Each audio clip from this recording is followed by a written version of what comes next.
Feeding time. Magpapakain si Inday ng mga alaga. Nag-aantay na sila actually.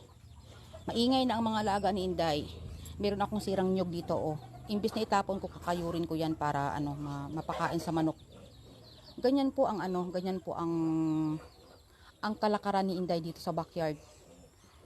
Walang sayang. Pag pwedeng mapakain sa mga alaga, ipakain talaga. Yun nga lang, syempre konting effort, no? Konting effort, as in mano-mano talaga yan yung pagkakayod ni Inday.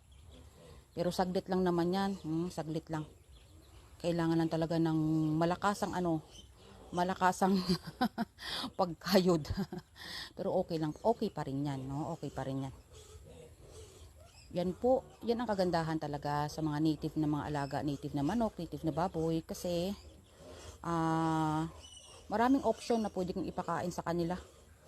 O, diba, hindi ko pa nasimot, pero okay lang yan, tutukain pa rin ng mga manok yan, yung mga hindi nasimot na yan.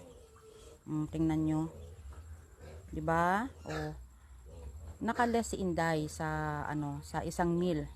Hindi ako nakapakain ng ng mais. So marami din akong nyog na namumunga na. So magpapagulang si Inday para, 'di ba, paminsan-minsan pwede tayo magpakain ng nyog. 'Di ba? Para hindi sila mananawa.